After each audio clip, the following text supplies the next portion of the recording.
It's the Ross Tucker Football Podcast. Oh, yeah, it is. But it's not just any Ross Tucker Football Podcast. It is a Wisdom Wednesday with the GOAT, the civilian GOAT, Greg Cosell, switching things up on you a little bit this week, presented by DraftKings, which has an unbelievable free-to-play pool around the NFL schedule. And yes, it is NFL schedule release Wednesday.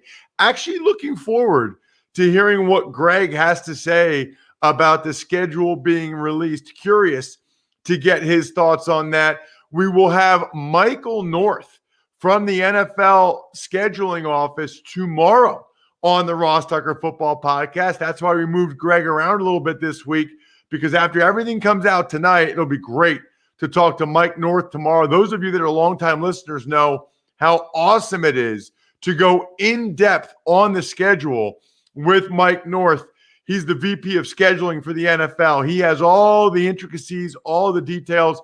One of the most popular shows that we do. I'll also give out winners on tomorrow's show. The Spread the Word winner at Ross Tucker NFL, at RossTuckerPod. All you have to do is engage in any way on any social media platform. Twitter, Instagram, Facebook, whatever. Sponsor confirmation email winner, whether it's Raycon earbuds or Level Select CBD or HelloFresh or whatever. And then we will have a YouTube shout out. You can catch all of our shows and the highlight clips of all the shows over at youtube.com/RossTuckerNFL. Please subscribe for free. Check those out. If you comment and you subscribe, you might get one of those free cameo-style videos from your boy. It is Big Show time. The Big Show. All right, Greg, thank you for your flexibility this week on a Wednesday. I could have had Mike North on today, but he can't say anything until the schedule is actually released. So that wouldn't have worked out real well for us. I'll actually get to the schedule with you in a little bit, because I think I know what you're going to say. I think I know you well enough to know what you're going to say. But I'm not curious. the schedule guy, Ross, you know? I know. But I still want to talk to you about it. I do want to start with this, though. On Monday's show, Greg, and by the way, I think people should know, Greg's going to be with us year-round. There's no reason to take a break. We love Greg. And frankly, first of all, there's always some news that I want to pick your brain on in terms of your evaluation of the player or the coach or whatever. Yep. Secondly, that's when we can dive into some fun stuff. Last year we did sort of the football 101 or 201 series, if you will. I think this year we'll probably go through some of the divisions a little bit and just start to get a feel for the divisions and preview them. Why not, right? We never get really a chance to do that. But I want to start, Greg, with Matt Nagy. The Chicago Bears head coach was on Monday's Ross Tucker Football Podcast. Encourage people to check it out. But what I really liked about it, Greg, I brought up the Northwestern and Indiana games. Right. Because there was this whole narrative leading into the draft. Why is Justin Fields falling? He's the second best behind Lawrence. There's nothing wrong with him, blah, blah, blah. Well, Greg, I literally asked the head coach of the team that traded a first-round pick next year to move up and get him, who loves the guy, and he acknowledged it. He talked about the sacks. He talked about the decision-making. He talked about the interceptions. It's one of the things that drove me crazy during the pre-draft process is people acting like Justin Fields was this flawless prospect. And look, he's so physically gifted. The Clemson game was unbelievable. He had a terrific 2 years at Ohio State.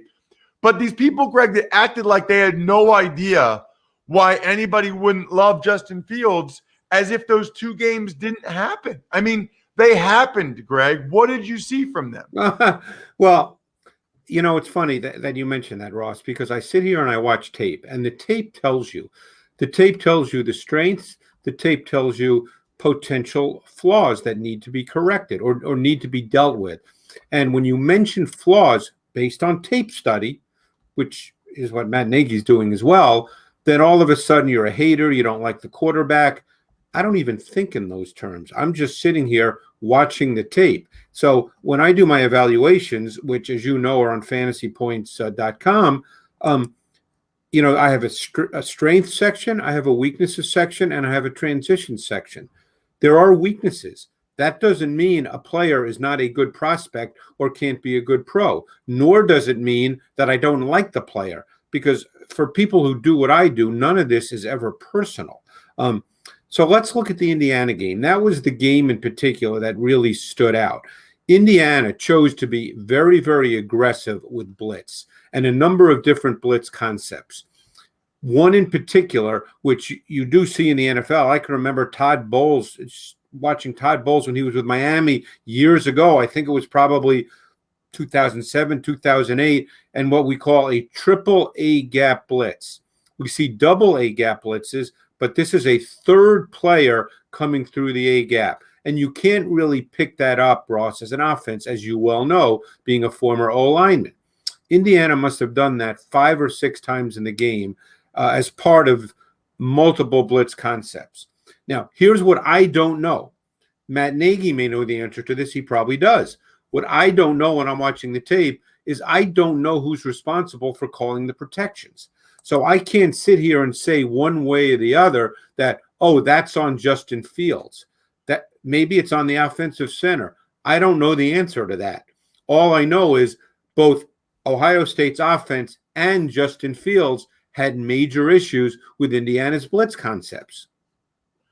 Yeah, there's no question about it. And Nagy acknowledged it, Greg, and he talked about the fact that he liked how Fields responded to it. Obviously, they still won the game, but he was asking Day, what was he like on the sideline? What did he do? And he gave Indiana and Northwestern, for that matter, a lot of credit. I think sometimes when you know you're not as good, Greg, you come up with some unique schemes to try to fool the quarterback, and it worked. I mean, he held on to the ball at times. He threw some picks. It's just like, what I get frustrated about is when people don't acknowledge, like, he might go on to be Mahomes. Remember how many flaws Mahomes had in college?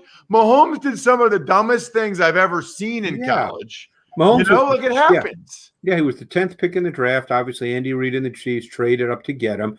But there was no sense, if you recall that draft, that Mahomes was a first or second pick in the draft. Now, obviously, we have the results now, so everybody acts like everybody's an idiot. But all you can do, all I know what I do is I sit and watch the tape. Like I said, I don't get to talk to Ryan Day. I don't get to get an understanding of what their calls are, what they're asking Fields to do. There's no question that when you watch Fields' tape, and I probably watched 7 or 8 full games, that there were times he was too deliberate with what he saw, too deliberate with what I call elimination and isolation, with the route concepts versus a particular pressure or coverage. That existed on tape. Now, we could go back to Justin Herbert. Justin Herbert had some similar issues at times at Oregon. He came in and he played extremely well as a rookie. And that's where coaching comes into play. And I'm a big believer in that. What people have to understand about quarterbacks, college quarterbacks coming out, even Trevor Lawrence with over 30 college starts, which is becoming a rarity these days, no quarterback is truly a finished product. And people, when you mention a weakness that shows up on tape, people have to stop thinking that means you don't like the player. That doesn't even factor into the equation when you're sitting and watching tape. Well, what's really funny about it, Greg, is there is no flawless prospect. There is no guy that doesn't have it. Like, if you were going to do a report on Tom freaking Brady right now, one of the things you would write is lacks the ability to have second reaction plays. Who cares? But that's a weakness. Right. I mean, if you're checking boxes based on traits, and I've got a list of traits here, quarterback traits, okay, from my own and from coaches that I've spoken to, that when I've taken notes, there's no quarterback really that would check every single box 100% of the time. No, and there never will be. No, and every quarterback needs to continue to be taught. We probably don't have time, but I'll just tell a very quick story. Joe Montana, when he was with the Chiefs in his second year, he was already a Hall of Famer, finished his 49er career. Bill Walsh was out of the game at that point. After his first year with the Chiefs, Joe Montana called Bill Walsh and said, "Coach, I don't think I played my best with the Chiefs in my first year. I think I need some technique work. Please, can you help me out?" That's Joe Montana calling Bill Walsh after his first year with the Chiefs when he's already a first ballot Hall of Famer. It's a great point. It actually leads me to the second question, Greg, which is, with a guy like Justin Fields, given what we saw last year, do you have a sense, Greg, and this is a debate we get into all the time, whether it's better to sit and watch like Mahomes did or to play right away, or right? Do you think that there's a time when a guy is quote unquote ready to play? Like in my mind, I feel like Nagy will play Fields when he's confident that there isn't going to be a free rusher that Fields is not aware of. Right. And I think that's a team by team, case by case.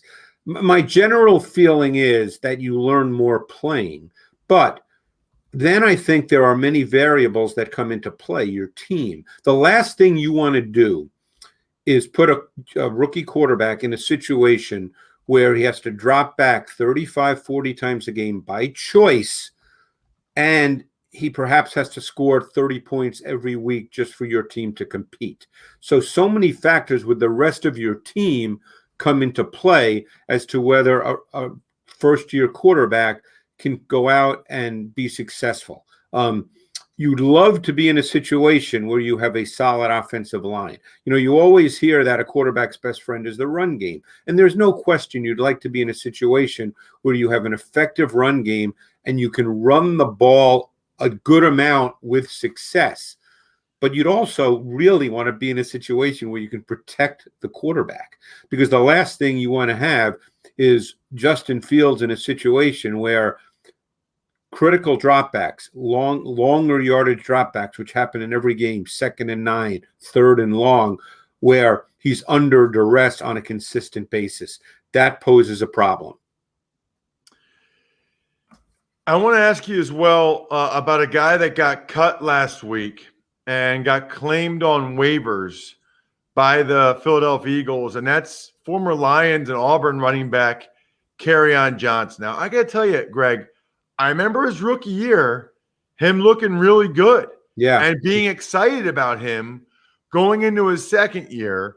I remember his second year he was banged up, and then this past year they drafted Swift, and it's like Kerryon Johnson fell off the face of the earth, and now all of a sudden he gets cut.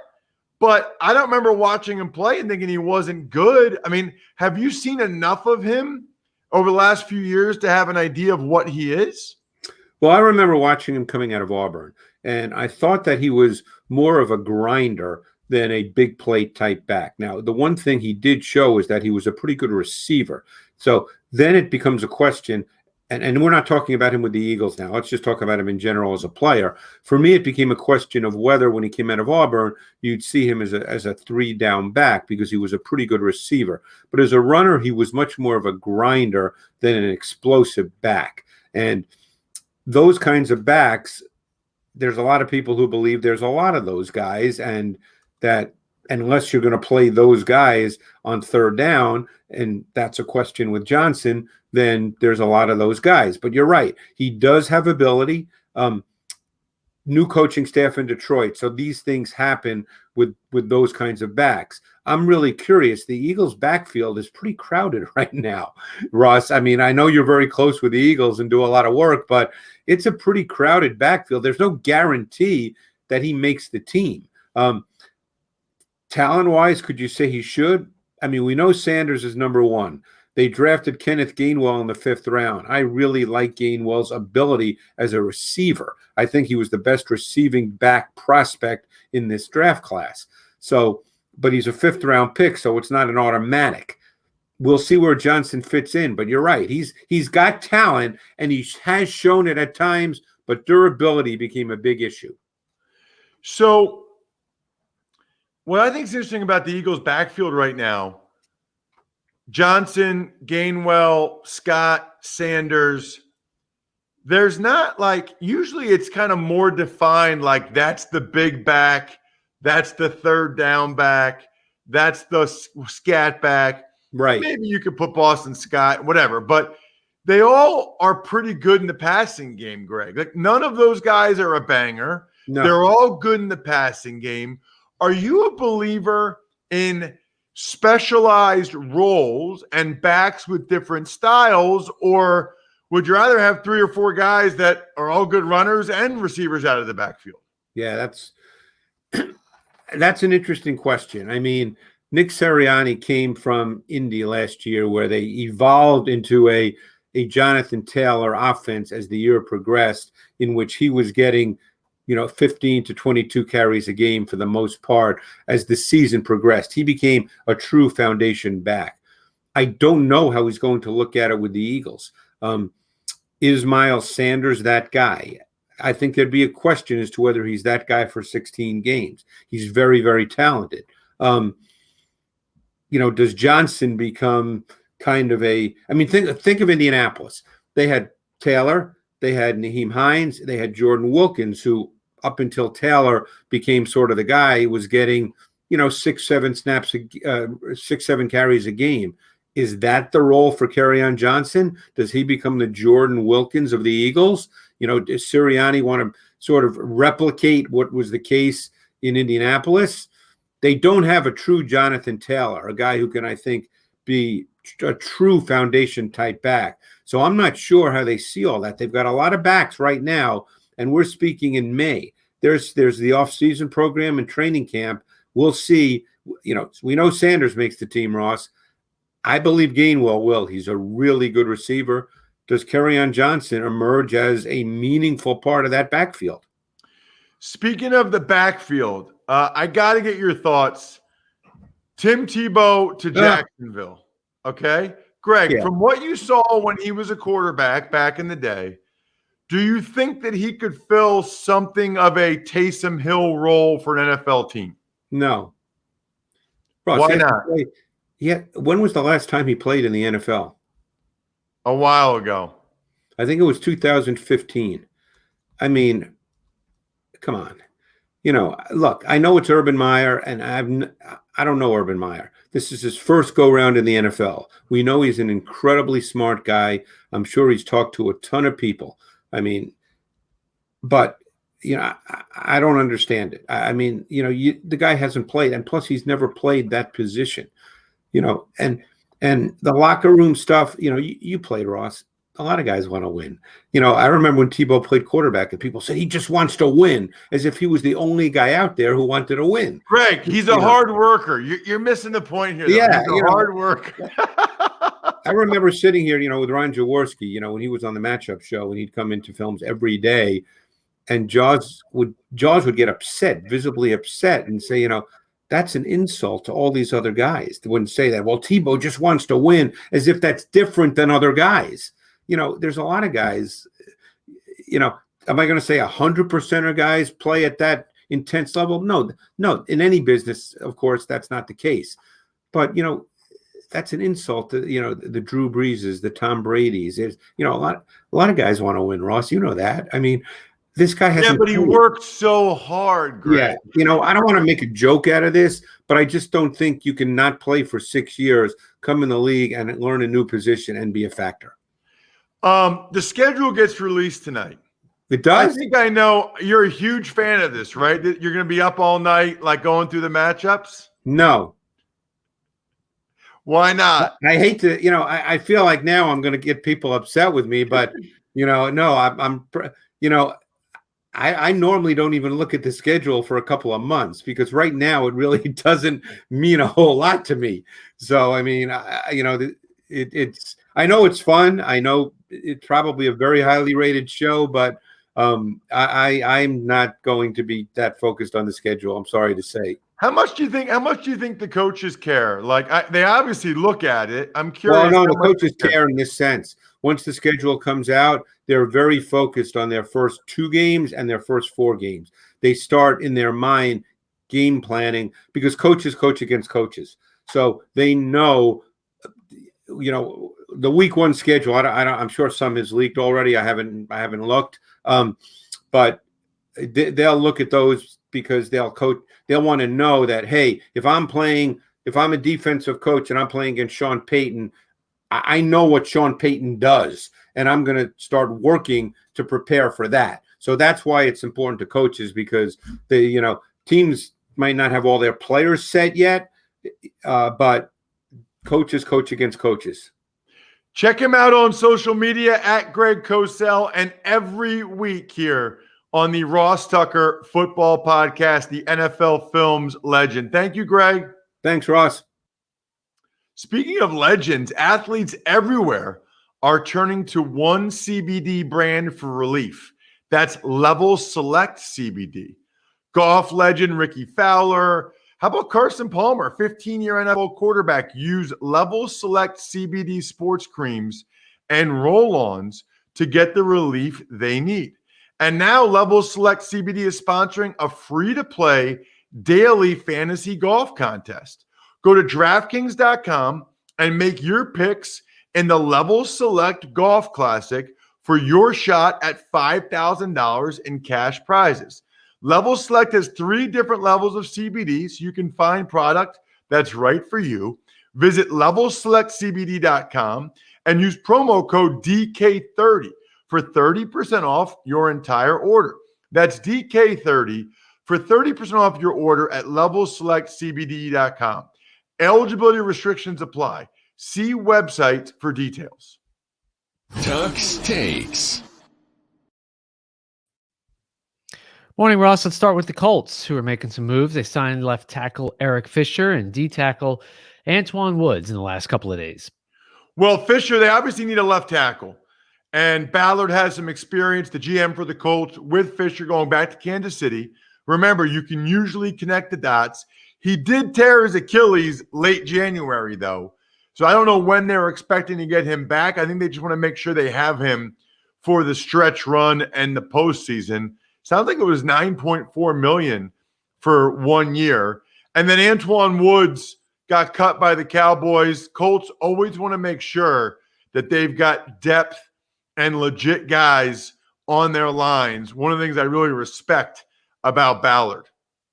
Tuck's Takes. Talked about it with Greg. Your thoughts on the Jags reportedly signing Tim Tebow to play tight end? So as far as Tebow the person, I admire his persistence. I think it's great that he wants to give this a shot. The point I would make, Bri, that I think a lot of people miss is that the guys on defense, they don't look at him with like reverence, right? Like they look at him as fresh meat. They look at him as a chance to make a name for themselves. They love the idea of blowing up the pretty boy, blowing up the Heisman. People don't understand the mentality of professional football players.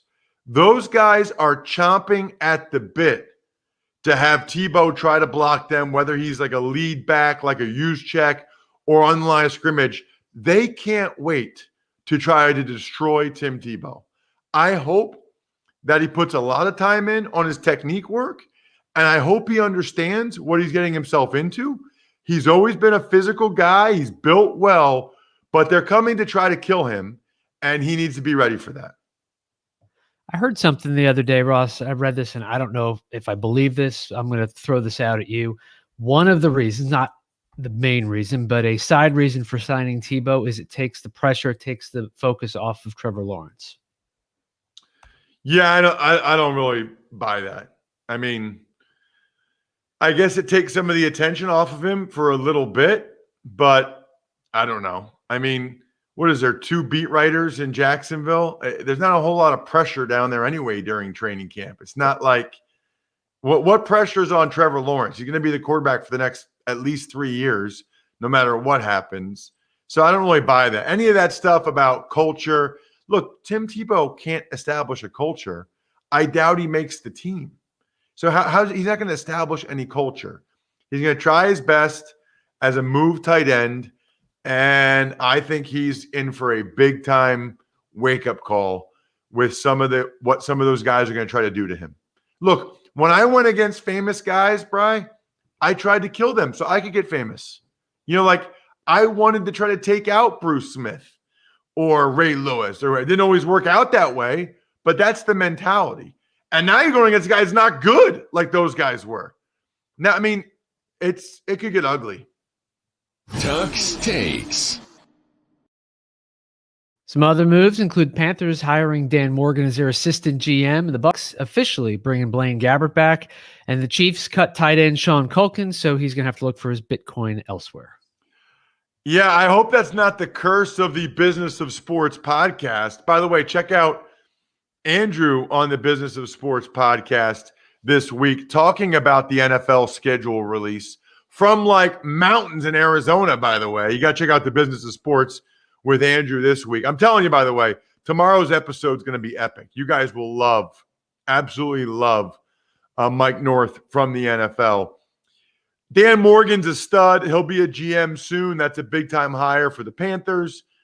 Gabbert, I thought Gabbert already was back. It seems to me like Ryan Griffin will be the odd man out there. Gabbert's staying.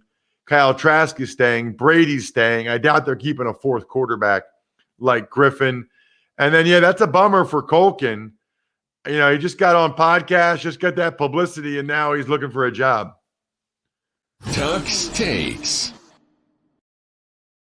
Speaking of the NFL schedule, we got our first look at the schedule release. Danny Parkins from 670 The Score in Chicago, noting that the Bears will start the season on the road against the Rams Sunday Night Football. Well, so that was the first leak. Now this morning, while we've been doing this, there's been about 1 million more leaks. I think like all of week 1 is out. But Danny, I know Danny, and he leaked that 28 hours before the schedule was released. Schedule was released tonight at 8 o'clock. He tweeted that yesterday at 4, 28 hours, a new record for our schedule release leak, like I tweeted at Ross Tucker NFL. Speaking of the schedule release, I'm telling you, they've got this NFL schedule release free-to-play pool on DraftKings.com or the regular DraftKings app. It's not a sports book or betting thing, but they got $5,000 up for grabs. The pool already has 25,000 entrants. Pretty cool to be able to do a free-to-play pool. I love those things. I also love our listener email questions, Bri. Let's get to one. Ever wanted to ask an NFL player a question? Well, here's your chance. It's time to Ask Ross. Email address is ross@rosstucker.com. One of my favorite things that we do, you guys ask me any question. I will answer whatever you ask me. Just take advantage of any sponsors like Level Select CBD or DraftKings when you use the code Ross or whatever. Forward it to me, ross@rosstucker.com. Ask me whatever you want. What do you got, Bri? Hey, Ross, question here. Is a team better off with the best cornerback in football, that being the number 1 cornerback, and the number 64th best? 32 teams, 2 corners a team, so 64th being the worst starter. Or having the 32nd and 33rd best, meaning the 2 average starters. Basically, this is a question if you should invest money in a star player and then someone not so good to back them up, or 2 competent players. I bet it varies by position. I'm sure Greg Cosell would eat this question up, but there you go. That is from Bob Wirt. Bob, that's an awesome question. And you're right, I should have asked Greg. And I think you would get different answers from different coaches, Bob. In other words, I remember Mike Pettin telling me, the longtime Brown, D coordinator, he was Brown's head coach for a while. I remember him telling me that he felt as if Darrelle Revis gave the Jets defense an extra player. Because typically when you're going against a star receiver, you have to have safety help to that side. And with Revis, he would never do that. He would just have a safety in the middle of the field because Revis could man up that receiver. So he felt like it gave him an extra player. So I think a lot of guys would rather have the best corner in football. You can help the other corner, and you still have that safety in the box as opposed to two average guys. You know, if you know you have the best and the worst, then you can really scheme around that. If the two guys are both average, then they can both get gotten at times. Now, I think if you're talking offensive line, Bob, you'd rather have 5 average guys than 2 studs and 3 duds, so to speak. I don't think everybody would answer that the same way, though. I love that question. Shout outs to Pizza Boy Brewing, probably going there today.